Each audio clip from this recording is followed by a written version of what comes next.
Listen closely, and you may yet hear them, the whispers beneath the howling winds of a world at war.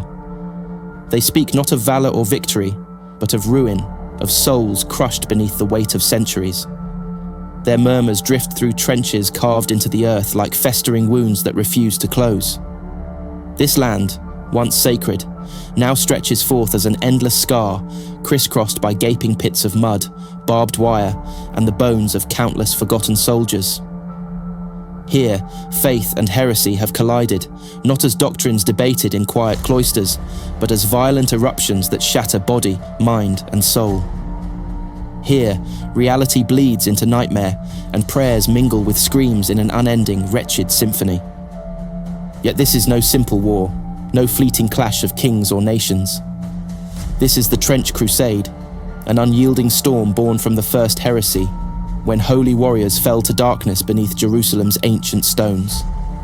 In their greed, they opened a gate that never should have been, hell itself pouring forth to claim the mortal world. 8 centuries later, the conflict rages on, never pausing, never ending, swallowing generations whole. A relentless force, this war devours all who dare tread its cursed grounds, leaving behind only remnants, shattered prayers, twisted metal, and memories that refuse to die. It is within this ruin, this echoing damnation, that the Castigators walk. Neither fully saints nor holy executioners, they stride through muck and despair, bearing chains and whips, faith and flame. Their steps resonate with the dreadful certainty that sin festers where virtue falters, that weakness invites corruption. With each crack of the scourge, they declare the terrifying truth. Here, redemption and punishment are one and the same. Each pilgrim's gasp, each bloodied back, each trembling penitent stands as testament to an unspeakable duality, the power to save and to destroy, bound within a single harrowing purpose. In the Castigator's grip lies a terrible mercy, one that brings men to their knees, even as it promises salvation. But what manner of faith demands such pain, such sacrifice? What hope remains when prayers rise from bloodied lips, only to be drowned by the distant roar of infernal artillery? To witness the Castigators at work is to glimpse the heart of this endless war, to feel the unyielding pull of divine purpose twisted through human cruelty. They are guardians of zeal and enforcers of penance, living, breathing reminders that faith, here in these trenches, is both salvation and torment. Step closer, pilgrim, and peer into the abyss. Know that what lies ahead is not just history, but truth, the grim reality of souls cast into eternal conflict. Do not look away. The Castigators beckon, their whips coiled tight, their eyes blazing with conviction. In their hands, faith becomes a weapon, suffering a sacrament. Are you prepared to descend deeper, to confront the unspeakable, to grasp the full enormity of a war that refuses to end? Then come and tread lightly, lest you join the whispers, lost forever among the echoes of the damned. Through the haze of mud and despair, they move as shadows, silent, terrible, unavoidable. These are not mere soldiers of fortune, nor humble shepherds of lost souls. These are the Castigators, grim apostles of pain, guardians of a faith forged in the crucible of eternal war. Cloaked in dust and devotion, their silhouettes loom stark against the dim, sulphurous sky, their presence an ominous comfort to some and a living nightmare to others. Each Castigator is a whispered legend, a figure draped in dread and reverence, wielding not just whips and chains, but the very terror of divine retribution itself. Yet their story began simply enough in the chaos of war's early days. When mortal hearts faltered and fear seeped through the ranks like pestilence, the church saw need for discipline stronger than mere words or idle threats. Thus were born the Castigators, men and women chosen not just for their strength of body, but for the ferocity of their belief, their willingness to enact faith's most punishing tenets. Within darkened chapels hidden deep in trenches, beneath skies heavy with ash, they took solemn vows to serve as faith's fierce right hand. Their purpose was as clear as it was cruel: to guide the faltering, punish the weak, and to harden hearts against the crushing horror of the trenches, Each castigator bears upon their head the iconic iron capirote, a conical hood and mask, a symbol meant to shield both mind and soul from corruption. The mask hides identity, expression, and emotion, transforming them into avatars of impersonal judgment. Beneath its grim visage, humanity fades, leaving behind a vessel of stern piety, an executioner whose name is fear itself. To gaze upon a castigator's mask is to peer into the void, an abyss in which faith's purest, darkest essence resides, and where redemption comes only at the price of blood and suffering. Their presence is not merely symbolic. Each act of penance, each punishment meted out with a calculated, almost ritualistic precision, serves a purpose beyond mere brutality. Pain, to the castigators, is a purifying flame, a crucible through which souls are tested and reforged. With each lash of the scourge, each tightening of chains, they carve faith into flesh, sculpting piety from agony. They believe their whips strip away weakness, their chains bind temptation, and their presence alone keeps the mortal spirit from crumbling under war's unbearable weight. Yet this belief is not unchallenged. The castigators themselves walk a thin, treacherous line between sanctity and sin. In enforcing faith through torment, many question whether they have lost sight of salvation, whether in wielding pain as penance they have become more torturers than priests. Yet such doubts dissolve in the burning eyes behind their masks, eyes that speak of unshakable conviction, of souls already given to a cause greater than life itself. For the castigators, there is no question, only certainty, that salvation requires sacrifice, that suffering sanctifies, that fear is merely faith misunderstood. As you step deeper into their shadowed world, remember this: the castigators are not the creators of this grim doctrine, but its consequence. Born from a war without end, they are faith's fiercest warriors and its most tragic victims, harsh, unyielding, feared, yet revered. Look closely, for behind the mask, within the depths of shadowed piety, lies a truth both horrifying and profound. In a war waged between heaven and hell, salvation and damnation are indistinguishable, and faith's most loyal servants might just be its greatest prisoners. In the endless trenches, amidst the choking fog and acrid smoke, the castigators wield their instruments with unyielding precision. The whip and the word intertwined, inseparable, two halves of a brutal gospel. Each lash, each echoing sermon becomes a lesson etched in blood, a stark declaration of faith's relentless demands. This is no empty ritual, no mere sadism dressed in piety. It is faith weaponized, penance and punishment bound together in a single terrible purpose. To the castigators, every scar is scripture, every wound a verse in an unending litany of suffering and salvation. The scourge they bear is no ordinary tool. It is consecrated, steeped in oils and prayers, each cord woven with metal and bone, the relics of saints and martyrs whose own flesh knew the kiss of agony. In their hands, this instrument becomes both purifier and punisher, wielded not in anger, but in grim devotion. Each strike is deliberate, calculated, an offering to a God whose silence speaks louder than words. With every lash, the castigator whispers prayers of absolution. Their voices a chilling murmur amidst cries of pain, reaffirming that through suffering comes purity, through pain, transcendence. Yet the whip alone would mean nothing without the word, without the voice that both condemns and consoles. In the trenches, beneath darkened skies thick with the echoes of gunfire and screams, the castigators deliver sermons that sear the soul deeper than their whips ever could. Their words are thunderous, echoing with the authority of divine wrath and mercy intertwined.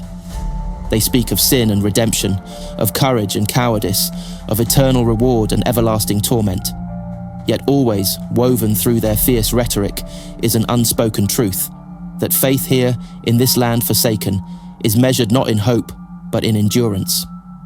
To the Pilgrim soldiers, these sermons become a lifeline, as terrible as they are comforting. Castigators promise neither victory nor peace, only strength to endure, only the unyielding promise of eternal reward for temporal torment.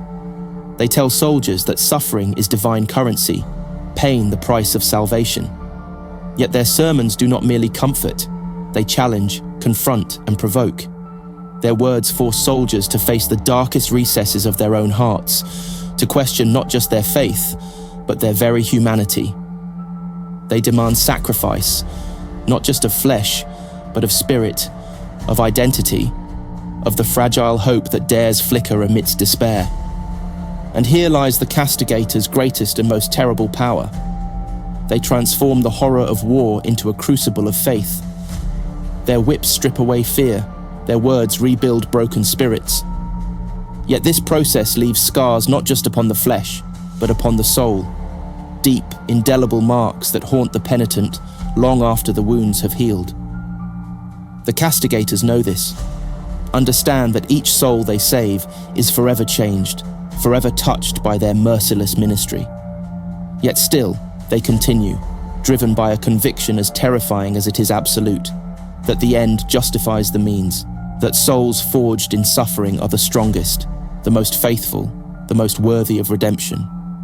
To witness them in action is to confront faith's most unsettling truth, that in war, as in religion, the line between salvation and damnation is razor-thin, blurred by blood and pain. To hear their sermons, to feel their whips, is to know faith's rawest, most uncompromising form, a belief that demands everything, promising nothing in return but the hope of eternity. It is a gospel both horrifying and compelling, cruel and merciful, drawing souls closer to heaven even as it drags them deeper into hell. And as their voices fade, their whips fall silent, one question lingers. What manner of faith is this, that finds divinity in torment, sanctity in suffering, salvation in the brutal grip of the whip and the word? Within the trenches, faith does not flourish, it fractures. It splinters under the weight of artillery's relentless barrage, shatters beneath the ceaseless march of death. Here, belief is not a comfort.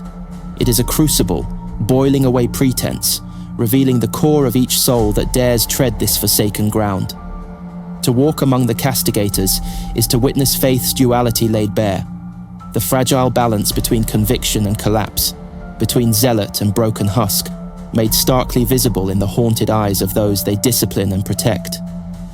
Some emerge from the Castigators' grip forged anew, their belief hardened into unbreakable steel. These are the Zealots, men and women whose every breath becomes a prayer, whose every wound deepens devotion. They are those who see suffering not as punishment, but as proof of divine favor, as sacred trial, a holy testament of their worthiness. For these souls, no horror is too great, no price too steep, for they walk the trenches not as mere soldiers, but as martyrs in waiting, their pain a pathway to eternal grace. In the scars left by the Castigator's whip, they see not cruelty, but scripture. Each lash a divine verse etched into flesh, a holy contract signed in blood. Yet for every zealot forged, there are countless others whose faith fractures irreparably beneath the Castigator's harsh discipline.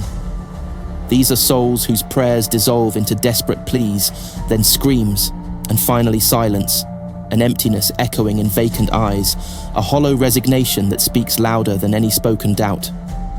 For them, faith becomes not salvation, but a burden unbearable, a curse whispered by silent gods. Their spirits, once buoyed by belief, crumble under the weight of endless agony, their minds shattered by the ceaseless torment, their hearts left barren, void of hope or redemption. To these broken souls, miracles bring no comfort, they bring terror. For what divine power twists flesh into abominations, calls forth angels whose wings drip blood, whose eyes blaze with wrath, not mercy? They see priests who preach fire and brimstone while sending thousands to meaningless slaughter. They witness commanders who invoke the name of the divine while spilling mortal blood over inches of ground long cursed. Faith, once a lifeline, becomes a noose, an instrument of torment wielded by those who claim to serve heaven but deal only in pain. The Castigators themselves tread this precipice, walking the narrow line between sanctity and madness. To discipline the faithful, they must harden their own hearts, denying doubt, embracing the darkest aspects of devotion. They know, more than most, that faith can twist as easily as it can strengthen, that beneath the mask of unshakable belief lies the creeping shadow of despair. Each lash of their whip, each word spoken in thunderous certainty, masks a private battle waged within their own souls, a war between belief and doubt, sanctity and sin, devotion and damnation. In the trenches, faith is no abstract ideal. It is tangible, raw, and terrifyingly fragile. The Castigators wield it as a blade, sharp and unforgiving, cutting away weakness, yet risking the very souls they seek to save. For every spirit they strengthen, another they break. For every soul redeemed, another lost forever. This is the great tragedy of the Trench Crusade. That salvation and destruction are inseparable. That faith, when forged in war's fiery crucible, may sanctify or shatter with equal ease.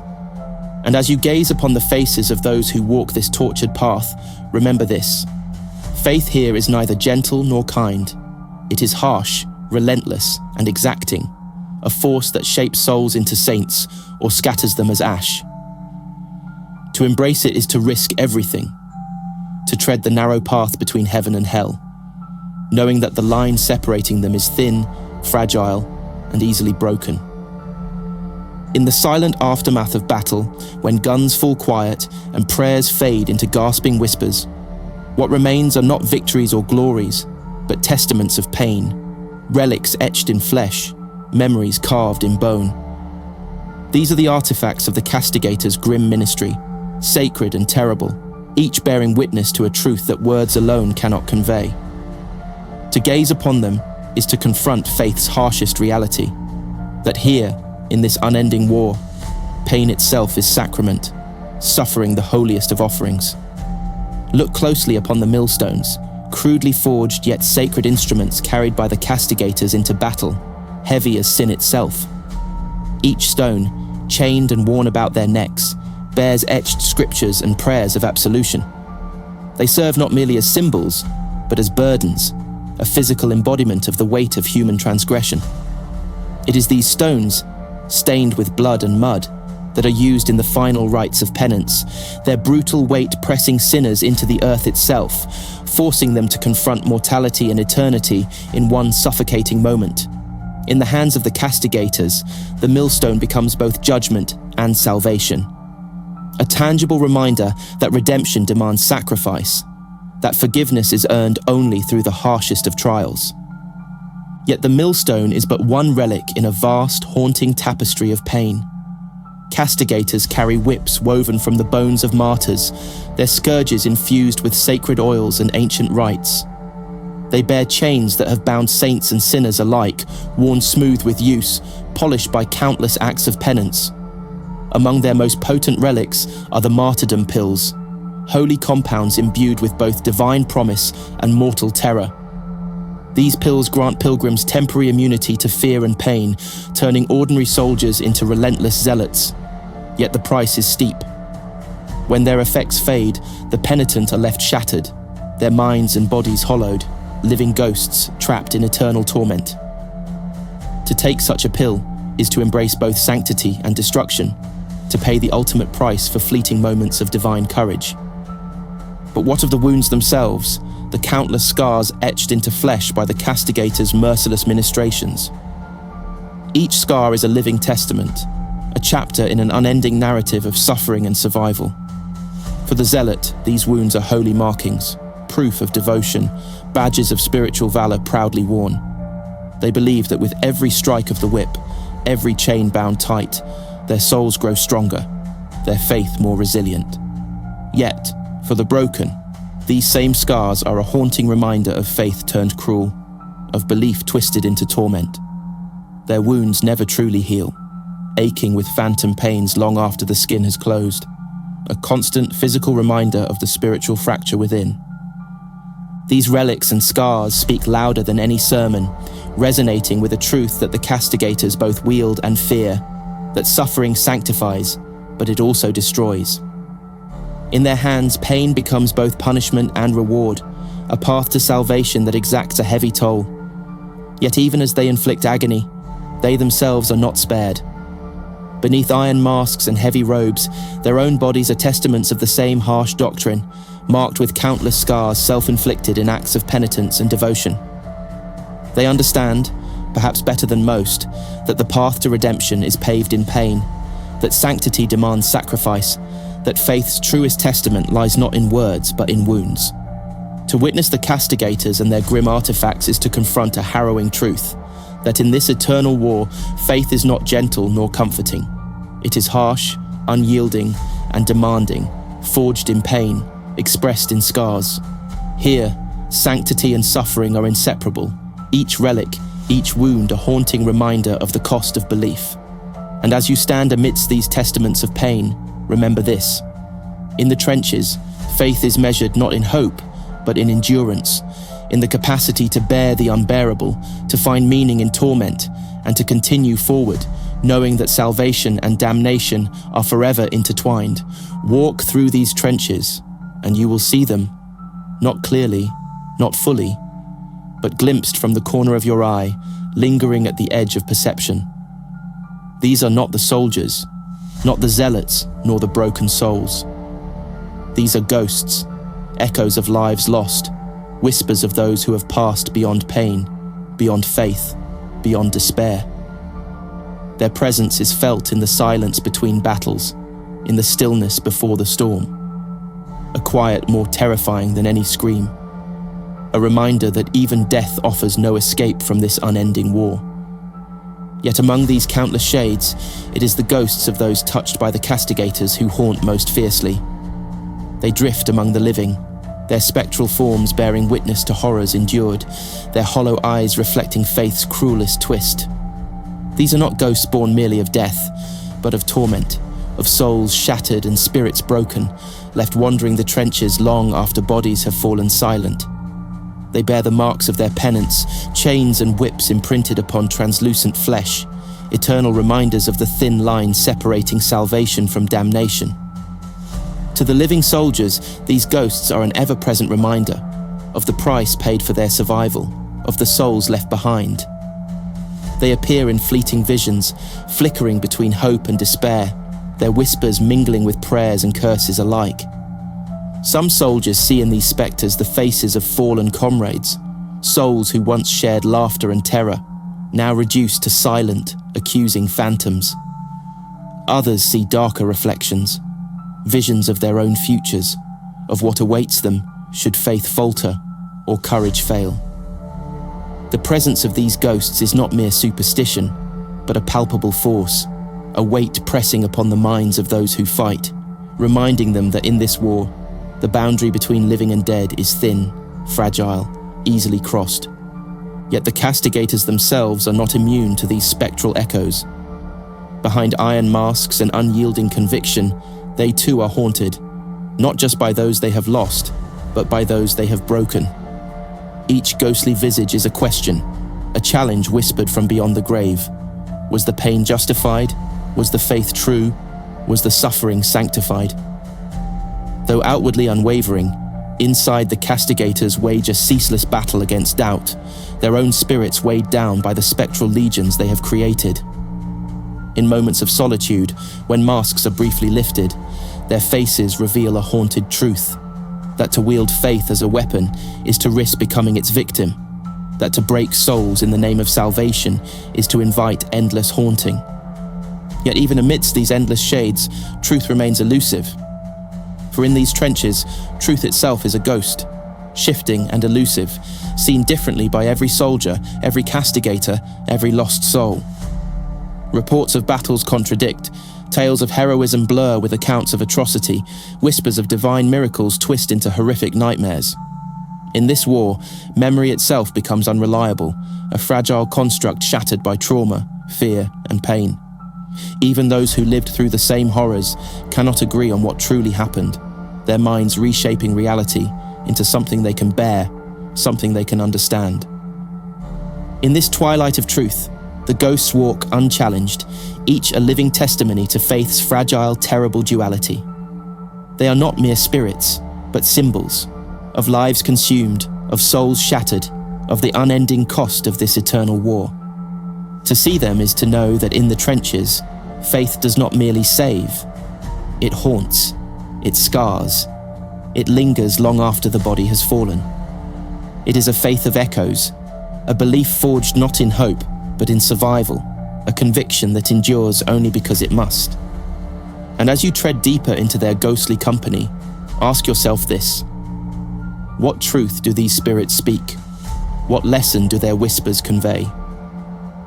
Perhaps it is this: that in this war, in this place where living and dead mingle, faith is not a comfort, but a challenge, a question that each soul must answer, knowing that to falter is to join the ranks of the haunted, forever wandering among ghosts. There is a terrible rhythm to the Trench Crusade, a pulse felt beneath feet weary from marching, echoed in hearts heavy with grief. It is not the cadence of victory, nor the hopeful beat of progress, but a relentless grinding cycle, a ceaseless turning of suffering, sacrifice, and unfulfilled promises. Within this grim loop, soldiers live and die, castigators preach and punish, faith rises and fractures, all bound within a dance as ancient as the war itself.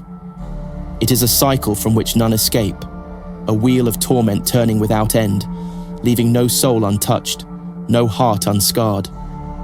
To those caught within its grip, this cycle is both horrifying and comforting, an inescapable pattern that defines existence itself. Every day begins with prayers whispered into dawn's cruel light. Every night ends with cries muffled beneath artillery's endless roar. Between lies, only repetition, the same trenches dug and retaken, the same prayers uttered and unanswered, the same faces replaced by new ones, identical in fear and hope. Time itself loses meaning, measured not in days or years, but in battles fought, comrades lost, scars gained. Here, eternity feels near at hand, not as a divine reward, but as a sentence, a forever chain to pain and penance. Yet nowhere is this cycle felt more keenly than among the Castigators, those who enforce and embody it. They are its architects and victims, prophets and prisoners of an endless doctrine. With each lash of the whip, each sermon of fire and brimstone, they perpetuate the cycle, feeding faith's relentless engine with blood and tears. They speak of redemption, of final victory, but know too well that such promises are hollow, that in this war, endings are illusions, peace a distant myth. To preach hope amidst endless horror, to promise salvation amidst ceaseless sacrifice, is their greatest torment. A cycle of hypocrisy and sincerity, belief and despair. In their hearts, the Castigators know this war cannot end, for it was never meant to. It is a war waged not for land, nor wealth, nor even souls, but for existence itself, a battle against forces older than time, darker than death. They understand that the first heresy, that primal betrayal beneath Jerusalem's stones, was not merely a mistake but a choice that shattered the world, binding it forever to a cycle of sin and punishment. And so they fight not for victory, but for survival, not to break the cycle, but to endure it, to keep the wheel turning, to stave off annihilation, one battle, one soul, one scar at a time. Yet in this grim repetition lies a deeper truth, one that haunts every soldier, every zealot, every broken soul who walks these trenches, that the cycle itself is both curse and salvation. It is faith's harshest paradox, that without suffering there can be no strength, without torment, no transcendence. To escape the cycle is to escape existence itself, to forsake both pain and purpose, to leave behind not just horror, but hope. And so they remain, soldiers and castigators alike, locked in this eternal dance, embracing damnation because it offers meaning, clinging to suffering because it proves they still live, still believe, still fight. And as the cycle turns, its rhythm never faltering, one question echoes louder than any sermon, any scream, any prayer. Can faith born from damnation ever truly free? Or is it doomed, forever bound to the wheel it serves, a belief forged in chains, sanctified in suffering, eternally trapped within a cycle it can never escape? In the trenches, beneath skies heavy with smoke and despair, the answer remains elusive, whispered in the wind, etched in scars, felt in every heartbeat. A reminder that in this war, salvation and damnation are forever entwined, turning together, unbreakable, unstoppable, a wheel of fate and faith forever spinning. In the end, what remains is not clarity, but a revelation. A truth both profound and haunting, unveiled only after enduring the long descent through this war's endless darkness. It is a truth not spoken by prophets, nor written in holy texts, but carved into every soul who has walked these cursed trenches, etched in scars and memories that refuse to fade. It speaks not of salvation, nor of victory, but of a cycle of sacrifice that can never be broken, of faith tested not by miracles, but by the unending grind of existence itself. This is the final revelation of the Trench Crusade, that in this eternal conflict, faith offers no escape, only endurance, no solace, only strength, no peace, only perseverance. To stand among the Castigators, to bear witness to their grim ministry, is to confront faith in its rawest, most unsettling form. Their whips, their sermons, their relentless doctrine all serve a singular, chilling purpose: to sustain belief not through comfort, but through confrontation, not through hope, but through hardship. They are not saviors nor torturers, but reflections of a faith born from endless war, wielding pain not as punishment but as proof of existence, scars not as marks of shame, but as badges of survival. In their eyes burns a fire that offers no warmth, only illumination, a stark, unflinching light revealing the harshest truth, that to believe here is to suffer, to endure, to fight on without promise or reward. Yet within this revelation lies a deeper meaning, a lesson only understood by those who have walked these trenches, who have felt the Castigators' whip and heard their sermons echo in the night. It is a lesson whispered by ghosts, written in blood, known to soldiers and zealots alike, that faith here is not measured in miracles, but in moments, in the quiet resilience found in the brief silence between battles, in the courage required to face each new dawn. It is a belief that defies reason, a conviction that persists not because of divine promises, but despite their absence, born from the simple, unyielding truth that survival itself is sacred, that endurance itself is divine. To embrace this faith is to accept its cruelty and compassion, its strength and sorrow, its hope and horror. It is to understand that in this war, salvation and damnation are indistinguishable, bound together by pain and perseverance. It is to recognize that the Castigators, for all their fearsome power, are but echoes of a deeper, more profound belief, a belief that persists not because it offers answers, but because it poses the ultimate question. What does it mean to believe in a world broken beyond repair, to hope in a war without end, to endure when existence itself becomes torment? This final revelation offers no comfort, only clarity, a stark illumination of faith's true nature, stripped of pretense, revealed in all its harsh, uncompromising beauty. It is a truth felt in every aching step, heard in every whispered prayer, seen in every scar borne proudly. It is a faith that demands everything, promising nothing in return but the chance to fight another day, to bear another burden, to endure another trial. And in this relentless endurance lies its truest, most sacred meaning. That faith here is not a path to heaven nor a shield from hell, but the strength to stand between them, unbroken, unbowed, forever fighting, forever believing. And so, as you emerge from this abyss, carry with you this revelation, this haunting truth etched forever in your soul. That faith in the Trench Crusade is not about escape, but acceptance, not about victory, but survival, not about finding answers, but confronting the unanswerable. It is a belief forged in blood, sanctified in suffering, tested in trenches without end. A faith as harsh as it is beautiful, as cruel as it is compassionate, forever echoing in the hearts of those who dare to endure, to hope, to believe, even when all else is lost.